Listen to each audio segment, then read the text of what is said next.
Hallelujah. സ്നേഹമുള്ളവരെ, ഈ ബാല്യകാലഘട്ടത്തിൻ്റെ അനുകരിക്കുന്ന കാലഘട്ടത്തിൻ്റെ നാളുകളിൽ നല്ല നല്ല കാര്യങ്ങൾ കണ്ട് അത് ഓർമ്മയുടെ തലത്തിൽ വന്നാൽ വളർന്നു വരുമ്പോൾ ഈ ഓർമ്മ എനിക്ക് ഇന്നയാളാകണം, ഇതുപോലെ പെരുമാറണം, ഇതുപോലെ ജീവിക്കണം എന്നതായ ചിന്ത വരും. Hallelujah, hallelujah. സ്നേഹമുള്ളവരെ, എൻ്റെ ബാല്യകാലഘട്ട നാളിൽ എന്നെ ആകർഷിച്ചത്, അപ്പോൾ ഞങ്ങൾ മലബാറിലുള്ള സ്ഥലം, വീട്ടിൽ ഏറ്റവും കൂടുതൽ വീട്ടിൽ വരുന്നതിൽ ബഹുമാനിക്ക് നല്ല കാര്യമൊക്കെ ചെയ്തു കൊടുക്കുന്നത് ഇടവപ്പള്ളിയിലെ വികാരിച്ച് വന്നാലാണ്. അപ്പോൾ വികാരിച്ച് വന്നു കഴിഞ്ഞാൽ വികാരിച്ചിന് നല്ല ഭക്ഷണം കൊടുക്കും, നല്ല വിധം കൊടുക്കും. അപ്പം അന്ന് എനിക്ക് മനസ്സിലായി, ഈ അച്ഛനെപ്പോലെ എന്നെയും ബഹുമാനിക്കണമെങ്കിൽ ഞാൻ ഒരച്ഛനാകണം. ഇപ്പം ചെയ്യുന്നത് പള്ളിയിൽ ചെല്ലുമ്പോഴേക്കും ഇങ്ങനെ വികാരച്ചൻ സാധാരണ ഉള്ളതിൻ്റെ മുകളിൽ ഒരു ഉടുപ്പൊക്കെ ഇട്ട് നല്ല ഉടുപ്പൊക്കെ കാണുന്നു.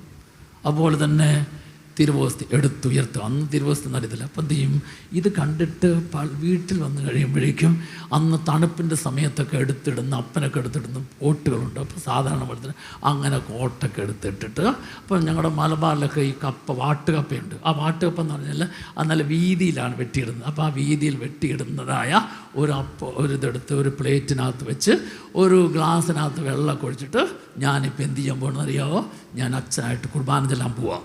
അപ്പം അന്ന് ആ കണ്ട കാര്യം എൻ്റെ ഓർമ്മയിൽ കിടക്കുന്നത് വളർന്നു വന്നപ്പോൾ എനിക്ക് ആരായിത്തീരണം, ഒരു വൈദികനായിത്തീരണം. ഹല്ലേലൂയ. സ്നേഹമുള്ളവരെ, ഞാൻ പറഞ്ഞത് ഇതുപോലെ ആ കാലഘട്ടത്തിൽ കാണുന്ന നല്ല നല്ല കാഴ്ചകൾ നമ്മുടെ മനസ്സിൽ ആരായിത്തീരണം. ഇനി നെഗറ്റീവാണ് കാണുന്നതെങ്കിൽ, നെഗറ്റീവ് ഫലത്തിലൂടെയാണ് പോകുന്നതെങ്കിൽ നമ്മൾ അതേ രീതിയിലേക്ക് പോകും. Price the Lord.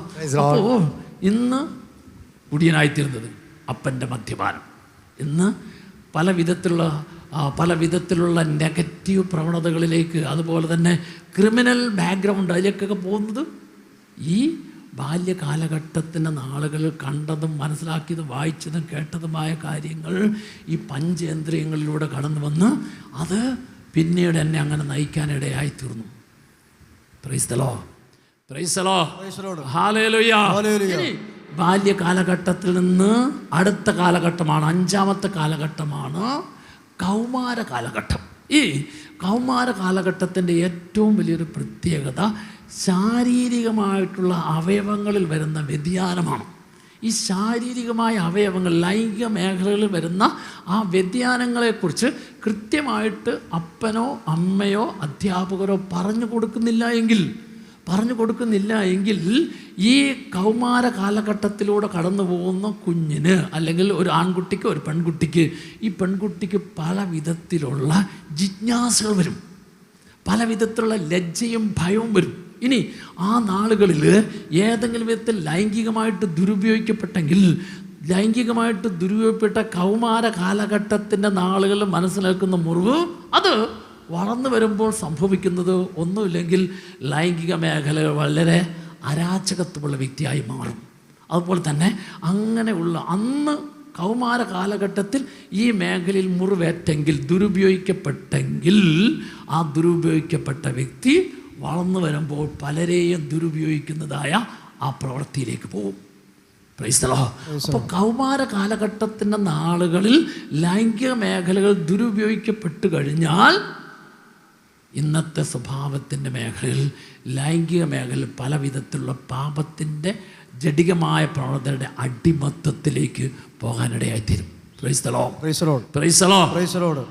സ്നേഹമുള്ളവരെ, ഇവിടെ ധ്യാനിക്കാനായിട്ട് വന്ന ഒരു നേഴ്സായിട്ടുള്ളൊരു പെൺകുട്ടി, അവൾ ആദ്യത്തെ ധ്യാനം കഴിഞ്ഞു, തിരിച്ചുപോയി. 2 വർഷം കഴിഞ്ഞപ്പോൾ വീണ്ടും ധ്യാനത്തിന് വന്നു. ധ്യാനത്തിൻ്റെ 2ാമത്തെ ദിവസം കുമ്പസാരിച്ച ശേഷം ആ സഹോദരി എൻ്റെ അടുക്ക പ്രാർത്ഥിക്കാനായിട്ട് വന്നതിൻ്റെ അവൾ പറഞ്ഞു, അച്ഛാ, എൻ്റെ സ്വഭാവത്തിൽ എനിക്ക് ഏറ്റവും ബുദ്ധിമുട്ട് അനുഭവപ്പെടുന്നൊരു കാര്യമാണ് സ്വയംഭോഗം എന്ന പാപം നാളുകളായിട്ട് എന്നെ അടിമപ്പെടുത്തുക. ഞാൻ 2 വർഷം മുമ്പ് ഈ പാപത്തിൽ നിന്ന് മോചനം പ്രാപിക്കുന്നതിന് വേണ്ടിയിട്ട് വന്ന് ധ്യാനത്തിൽ കൂടി ഞാൻ നന്നായിട്ട് പ്രാർത്ഥിച്ചു, നല്ല തീരുമാനമെടുത്തു. അങ്ങനെ നല്ല തീരുമാനത്തോട് ഞാൻ ധ്യാനം കഴിഞ്ഞു പോയി. ഞാൻ ബൈബിൾ വായനയിൽ പ്രാർത്ഥനയിലൊക്കെ നന്നായിട്ട് അങ്ങനെ ചേർന്ന് നിന്നു. എനിക്ക് 2 വർഷം വരെ ആ പാപത്തിൽ വീഴാതെ പിടിച്ചു നിൽക്കാൻ പറ്റി. ക്രമേണ ഞാൻ ആ പാപത്തിലേക്ക് വീണുപോയി. ഞാൻ ഇപ്രാവശ്യം ധ്യാനിക്കാൻ വന്നതും എനിക്ക് ആ ലൈംഗിക മേഖലകളെ, വിശുദ്ധിയെ കളങ്കപ്പെടുന്ന ആ പാപത്തിൽ നിന്ന് മോചനം പ്രാപിക്കണം. ഞാൻ നന്നായിട്ട് അനുദപിച്ചു, നല്ലൊരു കുമ്പസാരം നടത്തി. ഞാൻ കുമ്പസാരം നടത്തിയിട്ട് ധ്യാന ഹാളിലേക്ക് പോകുന്നതിന് മുമ്പ് ഞാൻ അച്ഛനെടുക്കുന്നത്, എനിക്ക് ഈ തീരുമാനത്തിൽ നിലനിൽക്കണം, ഇതിൽ ഇനി വീഴാൻ പാടില്ല, അതുകൊണ്ട് അച്ഛനൊന്ന് പ്രാർത്ഥിക്കണം. സ്നേഹമുള്ളവരെ, ഞാൻ ആ സഹോദരിക്ക് വേണ്ടി പ്രാർത്ഥിക്കുമ്പോൾ ഒരു പേരെൻ്റെ മനസ്സിലേക്ക് തോന്നുകയാണ്. അതായത് ഇവളിൽ നിന്ന് വിട്ടുമാറാത്ത ഈ ലൈംഗിക മേഖലകളിലെ അശുദ്ധി പാപമായി അവൾ വീഴിക്കാനായിട്ടൊരു കാരണം ബിനു എന്ന് പേരായ ഒരു വ്യക്തി.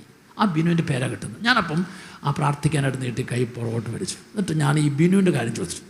അപ്പോൾ അവൾ പറഞ്ഞു, അവളുടെ അമ്മാവൻ്റെ അപ്പൻ്റെ അമ്മയുടെ ആങ്ങളയുടെ മകൻ. അപ്പോൾ ഇവള് അമ്മ വീട്ടിൽ നിന്നുകൊണ്ടാണ് പഠിച്ചത്. 7ാം ക്ലാസ്സിൽ പഠിക്കുമ്പോൾ 7, 5, 12 വയസ്സ്, ഈ കൗമാരപ്രായത്തിൽ അവളെ ഈ അമ്മാവൻ്റെ മകൻ ദുരുപയോഗിച്ചു, ലൈംഗികമായിട്ട് ദുരുപയോഗം നടത്തി. പക്ഷെ അന്ന് ഇവക്ക് ഇതിൻ്റെതായ കാര്യങ്ങളുടെ ഗൗരവമൊന്നും അറിയത്തില്ലായിരുന്നു. പിന്നീട് അവൾ വളർന്നു വന്നപ്പോൾ ഇതിന് ഗൗരവം മനസ്സിലായി. അപ്പം എന്നെ ലൈംഗികമായിട്ട് ദുരുപയോഗിച്ച ബിനു എന്ന് പറയുന്ന അമ്മാവൻ്റെ മകൻ കാണും, ഇതൊക്കെ ചെയ്യും. പക്ഷേ ഇതിൻ്റെ ദൂഷ്യവശം മനസ്സിലായപ്പോൾ മുതൽ വളരെയധികം ദേഷ്യം, വെറുപ്പ്, വൈരാഗ്യം കാണുന്നുണ്ട്, മിണ്ടുന്നുണ്ട്, അവിടെ പോവുകയൊക്കെ ചെയ്യുന്നുണ്ട്. എന്നാലും ഉള്ളിൽ ഇവനോട് ക്ഷമിക്കാൻ പറ്റാത്ത, മറക്കാൻ പറ്റാത്ത, സ്നേഹിക്കാൻ പറ്റാത്ത, അംഗീകരിക്കാൻ പറ്റാത്ത ഒരു മുറിവിൻ്റെ ഓർമ്മ അവൾ കിടക്കുന്നുണ്ട്. ഈ കിടക്കുന്ന ഓർമ്മ അല്ലെങ്കിൽ ഈ മുറിവ് എത്ര ശ്രമിച്ചിട്ടും ഈ സ്വഭാവ വൈകല്യത്തിൽ നിന്ന് മോചനം പ്രാപിക്കാൻ സാധിക്കുന്നില്ല. അപ്പം ഞാൻ അവൾ പറഞ്ഞു, ഇതാണ് നിൻ്റെ കാരണം. നിനക്ക് ഈ പ്രാവശ്യം ധ്യാനം കൂടിയതിന് മാത്രം കാര്യമില്ല, നീ ഇവിടെ ചെയ്യേണ്ട കാര്യമുണ്ട്. അതായത് 2 കാര്യം നീ ഇവിടെ ചെയ്യണം. ഒന്ന്, ഈ നിൻ്റെ കൗമാര കാലഘട്ടത്തിൽ നിന്നെ ലൈംഗികമായിട്ട് ദുരുപയോഗിച്ച ഈ ബിനുവിനെ നീ നിരപരാധിയായി കാണണം. അതങ്ങനെ നിരപരാധിയായി കാണുന്നത്, നിരപരാധിയായി കണ്ടാലേ നിനക്ക് ആ വ്യക്തിയോട് ക്ഷമിച്ച് ആ വ്യക്തിയെ അനുഗ്രഹിക്കണമെന്ന് പ്രാർത്ഥിക്കാൻ പറ്റുള്ളൂ. അപ്പം എങ്ങനെയാണ് നിരപരാധിയായിട്ട് കാണുന്നത്? അതായത് എൻ്റെ അപ്പൻ്റെ പെങ്ങളുടെ മകള് അവളെ ശാരീരികമായിട്ട് ദുരുപയോഗിക്കാൻ, ലൈംഗികമായിട്ട് ദുരുപയോഗിക്കാൻ പാടില്ല എന്ന സത്യം, ആ സത്യം ഇവൻ അറിഞ്ഞിരുന്നുവെങ്കിൽ അത് ചെയ്യലായിരുന്നു.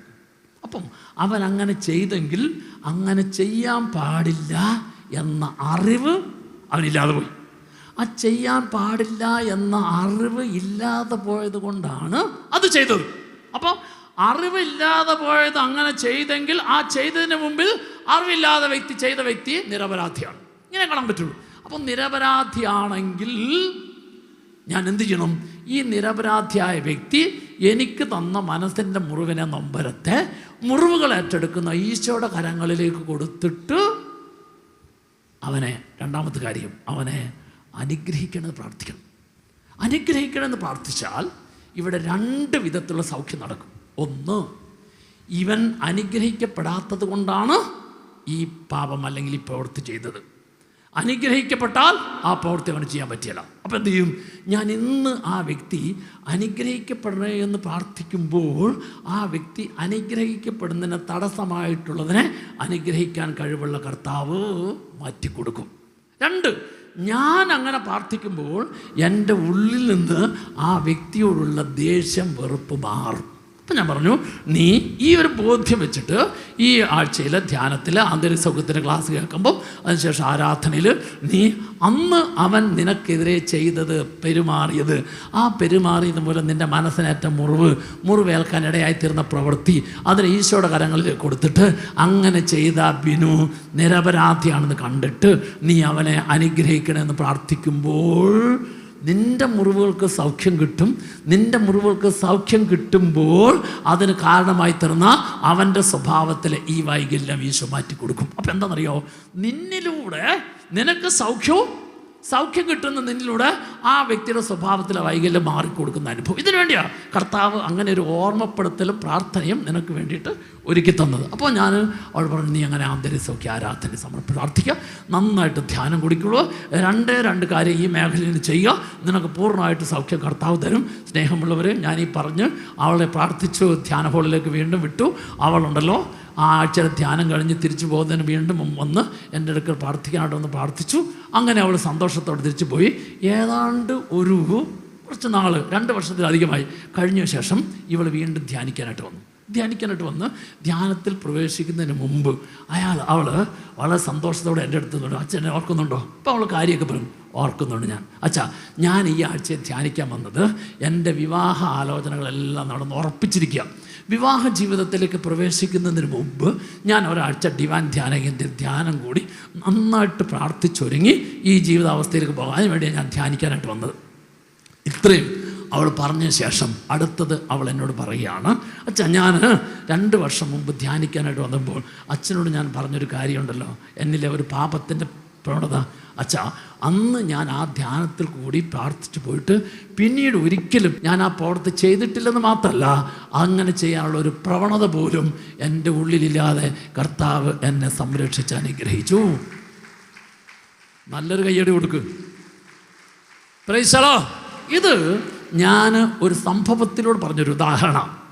ഞാനിത് പറഞ്ഞ കാരണം വെച്ച് കഴിഞ്ഞാൽ, ഇതുപോലെ നമ്മളിൽ ചില ദുരുപയോഗിക്കപ്പെട്ടതിൻ്റെ, ദ്രോഹിക്കപ്പെട്ടതിൻ്റെ, അപമാനിക്കപ്പെട്ടതിൻ്റെ, താഴ്ത്തിക്കെട്ടിയതിൻ്റെ തിക്താനുഭവങ്ങളുടെ നൊമ്പരം നമ്മുടെ കൗമാര കാലഘട്ടത്തിലോ മറ്റ് ഏതെങ്കിലും കാലഘട്ടത്തിൻ്റെ നാളുകളിലോ മനസ്സിനേറ്റെങ്കിൽ ആ മനസ്സിനേറ്റ മുറിവുകൾക്ക് സൗഖ്യം ലഭിക്കുന്ന 2 രീതിയിലാണ്. ഒന്ന്, അതിന് കാരണക്കാരനായി തീർന്ന വ്യക്തി, ആ വ്യക്തിയെ ഈശോയുടെ കരങ്ങളിലേക്ക് കൊടുത്ത് നിരപരാധിയായി കണ്ടത്. കാരണം ആ സത്യം അറിയാത്തതുകൊണ്ട് അങ്ങനെ ചെയ്യാൻ പാടില്ല, അങ്ങനെ പറയാൻ പാടില്ല, അങ്ങനെ പെരുമാറാൻ പാടില്ല, അങ്ങനെ ഇടപെടാൻ പാടില്ല എന്ന സത്യം ആ വ്യക്തിക്ക് അറിയാത്തത് കൊണ്ടാണ് എന്നെ അങ്ങനെയെല്ലാം ചെയ്തത്, അങ്ങനെയെല്ലാം എന്നെ ഉപദ്രവിച്ചത്, അങ്ങനെയെല്ലാം എന്നോട് പെരുമാറിയത്. അപ്പം ഞാൻ ആ വ്യക്തിയെ നിരപരാധിയായി കാണുമ്പോൾ ആ വ്യക്തിയിലൂടെ എൻ്റെ മനസ്സിനേറ്റ മുറിവിനെ ഈശോ ഏറ്റെടുക്കും. ഹല്ലേലൂയ. 2, അവിടെ ഞാനൊരു പോസിറ്റീവ് ഗുണം കൊടുക്കുക എന്ന് പറയുന്നുണ്ടല്ലോ. നിരപരാധിയായിട്ട് കണ്ട് ഞാൻ ആ വ്യക്തിക്ക് വേണ്ടി പ്രാർത്ഥിക്കുമ്പോൾ ആ വ്യക്തിയുടെ വൈകല്യം എന്നിലൂടെ ആ വ്യക്തിക്ക് സൗഖ്യം കിട്ടി മാറും. 2, ഞാൻ ആ വ്യക്തി അനുഗ്രഹിക്കണേന്ന് പ്രാർത്ഥിച്ചാൽ ആ വ്യക്തി എൻ്റെ പ്രാർത്ഥനയിലൂടെ അനുഗ്രഹിക്കപ്പെടുമ്പോൾ ഞാൻ മൂലം ആ വ്യക്തി രക്ഷപ്പെടാൻ ഇടയായിത്തീർന്നു. Price the Lord. അപ്പോൾ എന്നെ കർത്താവ് സുഖപ്പെടുത്തുമ്പോൾ സൗഖ്യം തരുന്ന എന്നിലൂടെ കാരണക്കാരായിത്തീർന്ന മറ്റ് വ്യക്തികളെ രക്ഷപ്പെടുത്താനായിട്ട് കർത്താവ് ആഗ്രഹിക്കുന്നു. Price the Lord. അതുകൊണ്ട് നിങ്ങൾ മനസ്സിലാക്കേണ്ടത്, ഈ ആഴ്ചയിലെ ധ്യാനം ഇവിടത്തെ കൊണ്ട് തീരുന്നില്ല. ഇതൊരു പ്രോസസ്സാണ്. എന്ത് പ്രോസസ്സ്? അതായത് നിനക്ക് സൗഖ്യം കിട്ടിയെങ്കിൽ നീ മൂലം അനേകരുടെ മുറിവിനെ സുഖപ്പെടുത്താൻ, പലവിധ ദുശീലങ്ങൾക്ക്, പാപങ്ങൾക്ക്, ബന്ധ തകർച്ചയിൽ കഴിയുന്ന അനേകരെ രക്ഷിക്കുന്ന പ്രവൃത്തി നീ കണ്ടിന്യൂസ് ആയിട്ട് ചെയ്യുമ്പോഴാണ് നിനക്ക് കിട്ടിയ സൗഖ്യ അനുഭവം, ആ സന്തോഷത്തിൻ്റെ അനുഭവം, ദൈവസ്നേഹ അനുഭവം, വചന നിറവിൻ്റെ അനുഭവം ഇനി ഓരോ നാളുകളിൽ കൂടുതൽ അഭിവൃദ്ധിയിലേക്ക് പോകുന്നത്. ഹല്ലേലൂയ. അപ്പോൾ നിനക്ക് ചെറുതുകൊണ്ട് നീ തൃപ്തിപ്പെട്ട് പോയാൽ പോരാ. നീ ഈ വാങ്ങിച്ചെടുക്കുന്ന മുഴുവൻ ഇനിയുള്ള നാളുകളിൽ അഭിവൃദ്ധിയായിട്ട് മാറണം. Hallelujah, hallelujah. ഇനി 6ാമത്തെ കാലഘട്ടമാണ് ഓർമ്മിക്കാൻ സാധിക്കുന്ന കാലഘട്ടം. ഓർമ്മിക്കാൻ സാധിക്കുന്ന കാലഘട്ടത്തിൽ യുവത്വത്തിൻ്റെ കാലഘട്ടമുണ്ട്, ദാമ്പത്യത്തിൻ്റെ കാലഘട്ടമുണ്ട്, നീ ഇപ്പോൾ ഇന്നായിരിക്കുന്നതായ ജീവിതാവസ്ഥയുടെ കാലഘട്ടം. അതായത് നിൻ്റെ കൗമാര കാലഘട്ടം കഴിഞ്ഞ് യുവത്വത്തിൻ്റെയും ദാമ്പത്യത്തിൻ്റെയും ഇന്ന് സഞ്ചരിക്കുന്ന ജീവിതത്തിൻ്റെ വ്യത്യസ്തമായ കാലഘട്ടത്തിൻ്റെ പേരാണ് ഓർമ്മിക്കാൻ സാധിക്കുന്ന കാലഘട്ടം. ഈ ഓർമ്മിക്കാൻ സാധിക്കുന്ന കാലഘട്ടത്തിൽ 5 വിധത്തിലാണ് എൻ്റെ മനസ്സ് മുറിവേൽക്കുക.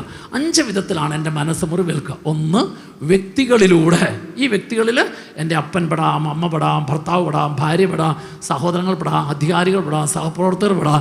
ഞാൻ ഇന്നുവരെ കണ്ടുമുട്ടി ഇടപെട്ട വ്യക്തികൾ ആരെല്ലാമാണ്? വ്യക്തികളിലൂടെ. 2, വാക്കുകളിലൂടെ. കുറ്റപ്പെടുത്തിയ, കളിയാക്കിയ, താഴ്ത്തിക്കെട്ടിയ, അപമാനിച്ച, നിന്ദിച്ച വാക്കുകളിലൂടെ. 3, സംഭവങ്ങളിലൂടെ. അതായത് തെറ്റായ ബന്ധങ്ങളിലേക്ക് പോയി, തെറ്റായ ശീലങ്ങളിലേക്ക് പോയി, അതെന്നെ പല രീതിയിൽ തകർത്തു, ദുരുപയോഗിക്കപ്പെട്ടതായ സംഭവം. അപ്പോൾ സംഭവങ്ങളിലൂടെ. 4ാമത്തേതാണ് സാഹചര്യം. ഞാൻ ആദ്യമായി മദ്യത്തിലേക്ക്, പുകവലിയിലേക്ക്, ലഹരി പദാർത്ഥങ്ങൾ ഉപയോഗിക്കില്ല. ചിലപ്പോൾ നിർബന്ധം പോലും കൂട്ടുകാരായിരിക്കാം, അല്ലെങ്കിൽ മറ്റേതെങ്കിലും പ്രേരണയായിരിക്കാം. തെറ്റായ ബന്ധങ്ങളിലേക്ക് പോയി, ആ തെറ്റായ ബന്ധത്തിലേക്ക് പോകാൻ എനിക്ക് പല വിധത്തിലുള്ള ആ നിർബന്ധത്തിൻ്റെ പേരിലായിരിക്കാം. പക്ഷേ ഈ നിർബന്ധത്തിന് ഞാൻ എങ്ങനെ വഴങ്ങി? നിർബന്ധത്തിന് വഴങ്ങാൻ ഏതോ നാളിൽ എൻ്റെ മനസ്സിൻ്റെ ആ മുറിവ് കിടപ്പുണ്ട്. ആ മുറിവ് ആ നിർബന്ധത്തിന് വഴങ്ങാൻ പ്രേരിപ്പിച്ചു. ഇപ്പം ഞാൻ എൻ്റെ അപ്പനോ സഹോദരനോ കുടുംബത്തിലെ വ്യക്തികളോ മദ്യപിക്കുന്നതായ പ്രവണത ഞാൻ കണ്ടു, അല്ലെങ്കിൽ അന്ന് ചെറിയൊരു സ്പർശനം അല്ലെങ്കിൽ ചെറിയൊരു തൊല എനിക്ക് കിട്ടി. അപ്പം ഇന്ന് ഞാൻ വളർന്നു വന്നപ്പോൾ എന്നെ അതിനെ നിർബന്ധിച്ചപ്പോൾ ആ നിർബന്ധിച്ച കൂട്ടുകാരിലേക്ക്, നിർബന്ധിച്ച കാര്യത്തിലേക്ക് ഞാൻ പോകാനിടയായി തീർന്നു. Price the Lord, hallelujah. അങ്ങനെ വ്യക്തികളിലൂടെ, വാക്കുകളിലൂടെ, സംഭവങ്ങളിലൂടെ, സാഹചര്യങ്ങളിലൂടെ സംഭവിച്ചത് അഞ്ചാമത്തെ തലം എൻ്റെ ഓർമ്മയിൽ കിടപ്പുണ്ട്, എൻ്റെ ഓർമ്മയിൽ കിടപ്പുണ്ട്. അപ്പോൾ ഈ സംഭവിച്ച കാര്യങ്ങൾ മുഴുവൻ കിടക്കുന്ന നമ്മുടെ ഓർമ്മയിലാണ്. ഈ ഓർമ്മയാണ് എന്നെ ഇന്ന് പല കാര്യങ്ങളിലേക്ക് നയിക്കുന്നത്. അതുകൊണ്ട് എനിക്ക് ഓർമ്മയുടെ മേഖലയിൽ സൗഖ്യം കിട്ടണം. ഉദാഹരണത്തിന് എന്നെ ഭയങ്കര വഴക്ക് പറഞ്ഞ് ദ്രോഹിച്ച വ്യക്തി, ആ ദ്രോഹിച്ച വ്യക്തി പറഞ്ഞ കാര്യം, ചെയ്ത കാര്യം എൻ്റെ ഓർമ്മയിൽ കിടപ്പുണ്ട്. ഇതാ, ഞാൻ ആ വ്യക്തിയെ കാണുമ്പം അന്നത്തെ കാര്യം മുഴുവൻ ഓർക്കുമ്പോൾ എൻ്റെ ഉള്ളിൽ നിന്ന് വെറുപ്പ് വിട്ടുമാറുന്നില്ല. ഇനി നോക്കി, അന്ന് ചെയ്തതും പറഞ്ഞതും പ്രവർത്തിച്ച കാര്യമൊന്നും എൻ്റെ ഓർമ്മയിലില്ലെന്ന് വിചാരിക്കുക. ഓർമ്മയിലില്ലെങ്കിൽ ഇന്ന് ആ വ്യക്തി എനിക്ക് കാണുമ്പോൾ നല്ല സ്നേഹത്തോടെ, സന്തോഷത്തോടെ പെരുമാറാൻ പറ്റും, ഇടപെടാൻ പറ്റും. ശരിയാണോ? അതെ. അപ്പം എൻ്റെ ഓർമ്മയുടെ തലത്തിൽ എനിക്ക് സൗഖ്യം കിട്ടണം. Price the Lord, hallelujah. അടുത്ത പോയിന്റ് എഴുതി വെക്കാണ്, വളരെ പ്രധാനപ്പെട്ട ഒരു കാര്യമാണ്. അതായത് എനിക്ക് ആഗ്രഹമുണ്ട്, സാധിക്കുന്നില്ല. ആഗ്രഹമുണ്ട്, സാധിക്കുന്നില്ല. എന്താണ് ഇതിൻ്റെ പിന്നിലെ കാരണം? അതായത് എനിക്ക് മദ്യപിക്കാതെ ജീവിക്കണമെന്ന് ആഗ്രഹമുണ്ട്, ദുശീലം ഉപേക്ഷിച്ച് ജീവിക്കണമെന്ന് ആഗ്രഹമുണ്ട്, എൻ്റെ ഭർത്താവിനോട് വഴക്ക് കൂടാതെ ജീവിക്കണമെന്ന് ആഗ്രഹമുണ്ട്, എൻ്റെ ഭാര്യയെ നന്നായിട്ടും ആത്മാർത്ഥമായിട്ട് സ്നേഹിച്ച് ജീവിക്കണമെന്ന് ആഗ്രഹമുണ്ട്. പക്ഷെ സാധിക്കുന്നില്ല. നുണ പറയരുത്, ആഗ്രഹമുണ്ട്, സാധിക്കുന്നില്ല. ഇത് മനുഷ്യൻ്റെ സ്വഭാവത്തിലെ വളരെ പ്രധാനപ്പെട്ട ഒരു കാര്യമാണ്. എല്ലാവർക്കും അങ്ങനെ ആഗ്രഹമുണ്ട്, പക്ഷെ സാധിക്കുന്നില്ല. ഒന്ന് ചിന്തിച്ച് നോക്കിയേ, നമ്മളൊക്കെ അങ്ങനെയില്ലേ? പല കാര്യങ്ങളിലും എന്താണ് ആഗ്രഹമുണ്ട്. വഴക്കുണ്ടാക്കണമെന്ന് ആർക്കും ആഗ്രഹമില്ല, ഉണ്ടോ? ഇനി നീ മദ്യപാനിയോട് ചോദിച്ചു നോക്കിയേ, എടാ നീ മദ്യപിക്കരുന്ന ആഗ്രഹമുണ്ട്, ഇതെല്ലാം അറിയാം, പക്ഷേ ഞാൻ മദ്യപിച്ച് പോവുക. വഴക്കുണ്ടാക്കരുത് ആഗ്രഹമുണ്ട്, പക്ഷെ വഴക്കുണ്ടാക്കി പോവുക. കട്ടെടുക്കരുന്ന ആഗ്രഹമുണ്ട്, കട്ടെടുത്ത് പോവുക. നുണ പറയണമെന്ന് ആഗ്രഹമുണ്ട്, പക്ഷെ നുണ പറഞ്ഞ് പോവുക. ഞാൻ പോയി അങ്ങനെ പെരുമാറാൻ ആഗ്രഹമുണ്ട്, പക്ഷെ സാധിക്കുന്നില്ല. മനസ്സിലാക്കുക, ആഗ്രഹമുണ്ട്, സാധിക്കാത്തതിൻ്റെ കാരണം ഏതോ നാളുകൾ സംഭവിച്ച മനസ്സിൻ്റെ മുറിവാണ്. ഇപ്പം എങ്ങനെ കിട്ടും? നിനക്ക് ഏതൊക്കെ കാര്യങ്ങളാണ് ആഗ്രഹമുണ്ട്, സാധിക്കുന്നില്ല, അതിന് നീ ഈശോയുടെ മുമ്പിൽ, അതായത് ഈ സാധിക്കാത്തതിൻ്റെ പിന്നിലെ കാരണത്തെ നീ ഏറ്റെടുത്ത് എനിക്ക് സൗഖ്യം നൽകണേ. ഹല്ലേലൂയ. അതിന് ഒരു പ്രധാനപ്പെട്ട കാര്യമാണ്, അതിലൂടെ ഒരു പൈശാചിക ശക്തി കടന്നു വന്നിട്ടുണ്ട്. ഈ പൈശാചിക ശക്തി ആഗ്രഹമുണ്ട്, സാധിക്കുന്നില്ല എന്നതിലേക്ക് നയിക്കും. Price the Lord. ഡിവൈൻ ധ്യാന കേന്ദ്രത്തിൽ 6ാമത്തെ പ്രാവശ്യം ധ്യാനിക്കാൻ വന്നൊരു സഹോദരൻ 6ാമത്തെ പ്രാവശ്യം ധ്യാനിക്കാൻ വന്നപ്പോഴും അല്പം മദ്യപിച്ചിട്ടുണ്ട്. അവൻ ഈ അല്പം മദ്യപിച്ചിട്ടാണ് അവൻ 6ാമത്തെ ധ്യാനത്തിൽ വന്നത്. എന്നെ കണ്ടപ്പോൾ എന്നോട് പറഞ്ഞു, അച്ഛാ, ഞാൻ വർഷങ്ങളായിട്ട് മദ്യപിക്കുന്ന സ്വഭാവം ഉണ്ടായിരുന്നു. ഏറ്റവും ആദ്യം ഞാൻ ധ്യാനിക്കാൻ വന്നു. ആ ധ്യാനത്തിൽ വെച്ച് ഞാൻ പരിപൂർണമായിട്ട് മദ്യപാനം ഉപേക്ഷിച്ചു. 2 വർഷം പിന്നെ മദ്യം തൊട്ടിട്ടില്ല, നന്നായിട്ട് ജീവിച്ചു. പക്ഷേ ഞാൻ വീണ്ടും പോയി. ഞാൻ വീണ്ടും ധ്യാനിക്കാൻ വന്നു. ധ്യാനത്തിൽ വെച്ച് തീരുമാനിച്ചു, മദ്യപിക്കാൻ തീരുമാനിച്ചു, തിരിച്ചു പോയി. പക്ഷേ 2ാമത്തെ പ്രാവശ്യം 1 വർഷം നിൽക്കാൻ പറ്റുള്ളൂ. ഞാൻ വീണ്ടും തിരിച്ചു പോയി, നന്നായിട്ട് ജീവിച്ചു. പക്ഷെ 6 മാസം 3ാം പ്രാവശ്യം, 4ാം പ്രാവശ്യം 2 മാസം, 5ാം പ്രാവശ്യം 1 മാസം മുമ്പ് ധ്യാനം കൂടി പോയതാണ്, വീണ്ടും പോയി. അപ്പം നിങ്ങൾ മനസ്സിലാക്കണം, ഏത് തെറ്റിലാണോ, പാപത്തിലാണോ, ദുശീലത്തിലാണോ ആവർത്തിച്ച് വീണ് പോകുന്നതിലൂടെ 2 കാര്യമുണ്ട്. ഒന്ന്, മനസ്സിനേറ്റ മുറിവ് പൂർണ്ണമായിട്ട് സുഖപ്പെട്ടിട്ടില്ല. 1. 2ാമത്തെ കാര്യം, ഈ ആവർത്തിച്ച് വീണ് പോകുന്നതിലൂടെ, ചെയ്തു പോകുന്നതിലൂടെ കടന്നു വരുന്ന ഒരു പൈശാചിക ശക്തിയുണ്ട്. ഈ പൈശാചിക ശക്തി എന്നിൽ നിന്ന് വിട്ടുപോയില്ലെങ്കിൽ ഇത് എന്നെ പല വിധത്തിലുള്ള തടസ്സങ്ങളിലേക്ക് നയിക്കും. Price the Lord. അതുകൊണ്ട് എൻ്റെ തീരുമാനത്തിൽ എനിക്ക് വിജയിക്കാൻ സാധിക്കണമെങ്കിൽ എന്നെ വിജയിപ്പിക്കാതിരിക്കാൻ കടന്നു വരുന്ന പൈശാചിക ശക്തി എന്നിൽ നിന്നും പൂർണ്ണമായിട്ട് വിട്ടുപോകണം. ഈ പൈശാചിക ശക്തി എങ്ങനെ കടന്നു വരും? നിന്റെ മനസ്സിൻ്റെ മുറിവ് സുഖപ്പെടാതെ കടന്നു കഴിഞ്ഞാൽ അതിലൂടെ പൈശാചിക ശക്തി കടന്നു വരും.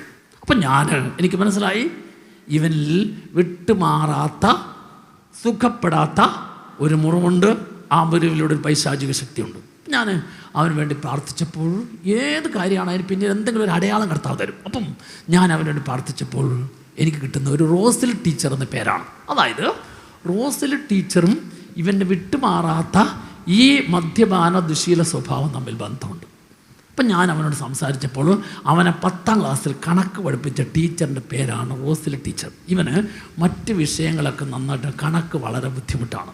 അപ്പോൾ ഉണ്ടല്ലോ 100% വിജയമുള്ള സ്കൂളാണ്. 100% വിജയമുള്ള സ്കൂൾ 10ാം ക്ലാസ്സിലാണ്. ഇവന് മാത്രമേ കണക്കിൽ കുറവുള്ളൂ. ഇവനെക്കുറിച്ച് മാത്രമേ റോസൽ ടീച്ചർക്ക് സംശയമുള്ളൂ. ഇവൻ തോറ്റാൽ സ്കൂളിൻ്റെ 100% വിജയം പോകും. അതുകൊണ്ട് എന്താ അറിയാമോ, 10ാം ക്ലാസ് ആരംഭം മുതൽ ഇവനെ നന്നായിട്ട് ടീച്ചർ രക്ഷപ്പെടുത്താവുന്ന പഠിപ്പിച്ചു. എപ്പോൾ ചോദ്യം ചോദിച്ചാൽ ഇവനോട് ചോദിച്ചു. 10ാം ക്ലാസ്സിലെ പോർഷൻ മുഴുവൻ തീർത്തു. 2 മാസം കൂടെ പരീക്ഷയ്ക്കൊണ്ട് എല്ലാ പോർഷനും തീർത്തിട്ട് 2 ആഴ്ചത്തെ സമയം കൊടുത്തു. 2 ആഴ്ച കഴിയുമ്പോൾ അടുത്ത ക്ലാസ്സിൽ ചോദ്യം ചോദിക്കും. അതെ, എല്ലാം പഠിപ്പിച്ചു. 2 മാസം കൂടെ ഉണ്ട്. 2 ആഴ്ച പഠിക്കാനായിട്ട് പിള്ളേർക്ക് സമയം കൊടുത്തു. 2 ആഴ്ച കഴിഞ്ഞ് ആദ്യത്തെ ദിവസം ടീച്ചർ ക്ലാസ്സിൽ വന്നു. ഇവൻ്റെ പേര് ജോസ് എന്ന ആദ്യത്തെ ചോദ്യം ജോസിനോടും ടീച്ചർ ചോദിച്ചു. ജോസിന് കിട്ടുന്നില്ല. ടീച്ചർക്ക് ദേഷ്യം വന്നു. ടീച്ചർ തല്ലി. അന്നത്തെ സമയമാണ് തല്ലി. ഇപ്പം 45 വയസ്സ്, 10ാം ക്ലാസ്സിൽ 15, 15ാമത്തെ വയസ്സിൽ 30 വർഷം കഴിഞ്ഞു. 30 വർഷം മുമ്പ് സംഭവിച്ചതാണ്. ടീച്ചർ എന്ത് ചെയ്തു? അടുത്തത് ജോസിനെ ബെഞ്ചിൻ്റെ മുകളിൽ കയറ്റിയിരുത്തി. ടീച്ചർക്ക് ദേഷ്യം വന്നിട്ട്, കാരണം എന്ന് വെച്ചാൽ 100% വിജയം. കണക്ക് പരീക്ഷയ്ക്ക് ഒരാൾ തോറ്റാൽ ആ സ്കൂളിൻ്റെ വിജയ ശതമാനം മുഴുവൻ മൂലം പോവും. അപ്പോൾ വിഷയം ടീച്ചർ അടുത്ത തീരുമാനം എന്താ അറിയോ? നീ അപ്പനെയും കൊണ്ടൊന്ന് അപ്പനെ കൊണ്ടുവരാതെ ക്ലാസ്സിൽ കയറ്റിയല്ല, ഇറങ്ങിപ്പോക്കോ. ഇറക്കി വിട്ടു. ജോസിൻ്റെ അപ്പൻ കടുത്ത മദ്യപാനി. ജോസ് പഠിച്ചാലെന്ത്, പഠിച്ചില്ലെങ്കിലെന്ത്, പരീക്ഷ എഴുതിയാലെന്ത്, ജയിച്ചില്ലെങ്കിലെന്ത്, ഒരു താല്പര്യമില്ല. അപ്പോൾ അതുകൊണ്ട് ജോസ് അപ്പനോട് ചെന്ന് അപ്പൻ വന്നാലേ ക്ലാസ്സിൽ കയറ്റുള്ളൂ എന്ന് പറഞ്ഞാൽ അപ്പൻ വരികയില്ലെന്ന് മാത്രമല്ല, വീണ്ടും അപ്പൻ്റെ നല്ല രീതിയിൽ ശിക്ഷ കിട്ടും. ജോസ് അതുകൊണ്ട് മിണ്ടിയില്ല. എന്ത് ചെയ്യുന്നറിയാവോ? എല്ലാ ദിവസവും പതിവ് പോലെ രാവിലെ സ്കൂളിൽ വീട്ടിൽ നിന്ന് പോരും, എവിടെയെങ്കിലുമൊക്കെ കറങ്ങി നടക്കും, വൈകുന്നേരം തിരിച്ചെല്ലും. അങ്ങനെ അവൻ കുറച്ച് ദിവസങ്ങൾ ക്ലാസ്സിൽ കയറുന്നില്ല. അവൻ ഓരോ ദിവസം ക്ലാസ്സിൽ കയറാത്തപ്പം വിഷമം കൂടുതലാണ്. എന്ത് ചെയ്യുന്നറിയാമോ? അപ്പം അവൻ്റെ ഓർമ്മയിലേക്ക് ഒരു കാര്യം വന്നെന്ന് വെച്ച് കഴിഞ്ഞാൽ, ഈ കുടിച്ചു വരുന്നതായ അപ്പനോട് പിറ്റേ ദിവസം രാവിലെ ആകുമ്പോൾ മദ്യപാനത്തിൻ്റെ കെട്ട് തീരുമ്പോൾ ഭാര്യ ഒരു ദിവസം ചോദിച്ചു, നിങ്ങൾ എന്തിനാണ് എല്ലാ ദിവസവും ഇങ്ങനെ മദ്യപിച്ച് വരുന്നത്? അപ്പം ഇങ്ങനെ ചോദിച്ച ഭാര്യയോട് അപ്പൻ പറഞ്ഞൊരു മറുപടിയുണ്ട്, എടി എനിക്കൊരാശ്വാസം ഉണ്ടാകാൻ വേണ്ടിയിട്ടാണ് ഞാൻ കുടിക്കുന്നത്. അപ്പം അന്ന് പറഞ്ഞ കാര്യം എൻ്റെ ഓർമ്മയിൽ കിടപ്പുണ്ട്. എന്തിനാണെന്നറിയോ? ആശ്വാസം കിട്ടാൻ മദ്യപിച്ചാൽ ആശ്വാസം കിട്ടും. ഇപ്പം ഇവന് കുറച്ച് ദിവസമായിട്ട് സ്കൂളിൽ പോകാത്തതുകൊണ്ട് വലിയ അസ്വസ്ഥ വിഷമമാണ്. ആശ്വാസം കിട്ടണമെങ്കിൽ മദ്യപിക്കണം. അവൻ ആദ്യമായിട്ട് മദ്യപാനത്തിലേക്ക് പോയി. ആശ്വാസം ഇല്ലെന്ന് മാത്രമല്ല, നിങ്ങൾക്കൊക്കെ അറിയാം, കൂടുതൽ ആശ്വാസം പോയി. അങ്ങനെ ഇവൻ മൂലം 100% വിജയം കിട്ടേണ്ട സ്കൂളിൻ്റെ 100% വിജയം പോയി. പിന്നെ അവൻ സ്കൂളിൽ പോയിട്ടില്ല. ഇവൻ എന്തെല്ലാം ചെയ്താലും ഗുണം പിടിക്കുന്നില്ല. ഇതിൻ്റെ എല്ലാം കാരണക്കാരി ആ റോസിലെ ടീച്ചർ ഒറ്റ ഒരുത്തിയാണ്. ഇവൻ ടൗണിലേക്ക് പോകുന്നതിൻ്റെ വഴിക്കാണ് റോസിലെ ടീച്ചറിൻ്റെ വീട്. എപ്പം സൈക്കിൾ ചവിട്ടി അവൻ ആ വീടിൻ്റെ മുറ്റത്തൂടെ പോകുന്ന സമയത്തെല്ലാം റോസിൽ ടീച്ചറിൻ്റെ വീട്ടിലേക്ക് നോക്കിയിട്ട് ഇവൻ തുപ്പി ദേഷ്യത്തോടെ പോവുള്ളൂ. ഇതാ ഇവൻ്റെ വിട്ടുമാറാത്ത ദുശീല വൈകൃതങ്ങൾക്ക് കാരണം ഇവൻ്റെ ഉള്ളിൽ എൻ്റെ ഇന്നത്തെ ഈ അവസ്ഥയ്ക്കും ഇതിനെല്ലാം കാരണക്കാരി ഒറ്റൊരുത്തി റോസിൽ ടീച്ചറാണ്. 5 ധ്യാനം കൂടിയെങ്കിലും പൂർണ്ണമായിട്ടും ആ മേഖലയെ കൊണ്ടൊന്ന് ഈശോയുടെ മുമ്പിൽ സൗഖ്യം സ്വീകരിക്കാൻ സാധിച്ചില്ല. ഞാൻ അവരോട് പറഞ്ഞു, ഒറ്റ വഴിയേ ഉള്ളൂ. റോസിൽ ടീച്ചർ ജീവിച്ചിട്ടുണ്ടോ? ഉണ്ട്. അങ്ങനെയാണെങ്കിൽ നീ ഒരു കാര്യം ചെയ്യണം.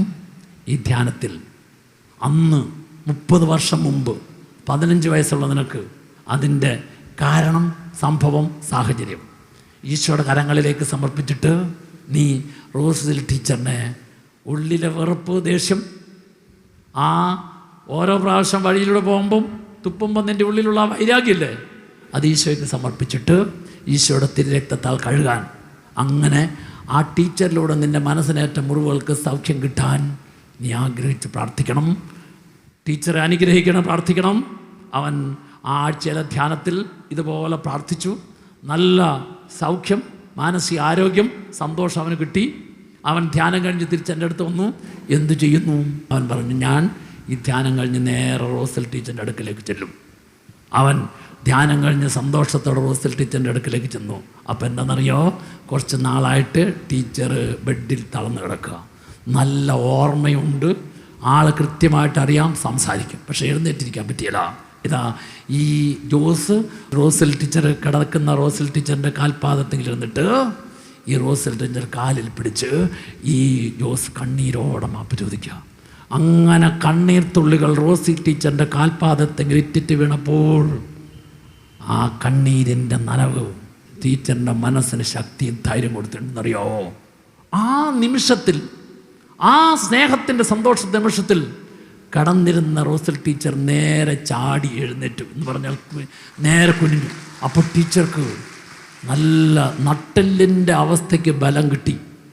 ഈ ജോസിനെ കെട്ടിപ്പിടിച്ച് അവൻ്റെ ശിരസിൽ ടീച്ചർ 2 കരങ്ങളും വെച്ച് അനുഗ്രഹിച്ച് ആലിംഗനം ചെയ്ത് സന്തോഷത്തോടെ അവനെ പറഞ്ഞു വെച്ചു. അവൻ വലിയ സന്തോഷമായി. സ്നേഹമുള്ളവരെ, ഏറെ താമസിക്കാതെ ഏതാണ്ട് 2 മാസം കഴിഞ്ഞപ്പം ഈ ടീച്ചർ മരിച്ചു. ടീച്ചറിൻ്റെ ശവസംസ്കാര ശുശ്രൂഷയിലെല്ലാം ഏറ്റവും മുൻപന്തിയിൽ നിന്നുകൊണ്ട് ജോസ് കാര്യങ്ങളെല്ലാം ചെയ്തു കൊടുത്തു. എന്താ കാര്യം എന്നറിയോ, പിന്നീട് ഒരിക്കലും ജോസ് മദ്യപിച്ചിട്ടില്ലെന്ന് മാത്രമല്ല, ജോസിൻ്റെ മദ്യപിക്കാത്ത ജീവിതം കൊണ്ട് അനേകം മദ്യപാനികളെ രക്ഷപ്പെടുത്തുന്ന ദൈവത്തിൻ്റെ കരങ്ങളിൽ ഉപകരണമായി ഇന്നും ജോസ് പ്രവർത്തിച്ചുകൊണ്ടിരിക്കുന്നു.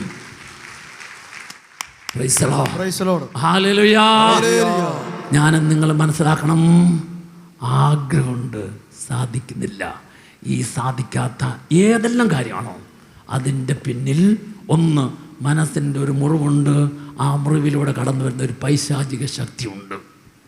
നീ ഏത് തെറ്റ്, ഏത് പാപം, ഏത് ദുശീലം, ഏത് തിന്മപ്രവൃത്തി ആവർത്തിച്ച് ചെയ്താൽ, ആവർത്തിച്ച് ചെയ്യുന്നതിലൂടെ നിന്നിലേക്ക് കടന്നു വരുന്ന ശക്തിയുടെ പേരാണ് പൈശാചിക ശക്തി. ഇനി നിങ്ങൾ ശ്രദ്ധിച്ചു, ലൂക്കായുടെ സുവിശേഷം 13-ാം അധ്യായം 11-ാം തിരുവചനം. ലൂക്കായുടെ സുവിശേഷം 13-ാം അധ്യായം 11-ാം തിരുവചനം. ഇങ്ങനെ കർത്താവിൻ്റെ വചനത്തിൽ പറയും, 18 വർഷമായി ഒരാത്മാവ് ബാധിച്ച് രോഗിണിയായി നിവർന്നു നിൽക്കാൻ സാധിക്കാത്ത വിധം ഊനിപ്പോയ ഒരുവൾ അവിടെ ഉണ്ടായിരുന്നു. ശ്രദ്ധിക്കൂ, ബൈബിളിലെ ഓരോ വചന വരികൾക്കിടയിലും ഞാനുണ്ട്. ഇപ്പോൾ നിന്റെ മുമ്പിൽ നിൽക്കുന്ന ആ സ്ത്രീയുടെ പ്രത്യേകത എന്താ? അവൾ കൂനി. എന്താ കാരണം? 18 വർഷമായിട്ട് ഒരു ആത്മാവ് ബാധിച്ചു. ആ ആത്മാവിൻ്റെ പേരാണ്, പരിശുദ്ധാത്മാവാണോ ദുഷ്ടാത്മാവാണോ? അപ്പോൾ ഈ ദുഷ്ടാത്മാവ് ബാധിച്ച് അവളെ രോഗിണിയാക്കി. ഇനി ആ രോഗിണിയായി നിവർന്നു നിൽക്കാൻ സാധിക്കാത്ത ആ സ്ത്രീയോട് നിങ്ങളൊന്ന് ചോദിച്ചു നോക്കൂ, അവൾ എന്ത് പറയുന്നറിയാവോ? എന്ത് പറയും? എനിക്ക് നിവർന്നു നിൽക്കാൻ ആഗ്രഹമുണ്ട്. നിങ്ങൾ ആ കൂലിപ്പോയ സ്ത്രീയോട് ചോദിച്ചു നോക്ക്, ആ സ്ത്രീ പറയും, എനിക്ക് ആഗ്രഹമുണ്ട്, പക്ഷേ സാധിക്കുന്നില്ല. എന്താ സാധിക്കാത്തതിൻ്റെ കാരണം? സാധിക്കാത്തതിൻ്റെ കാരണം ഏതോ നാളുകളിൽ അവളിലേക്ക് കടന്നു വന്ന പൈശാചിക ശക്തി. ഈ കടന്നു വന്ന പൈശാചിക ശക്തി അവളെ രോഗിണിയാക്കി.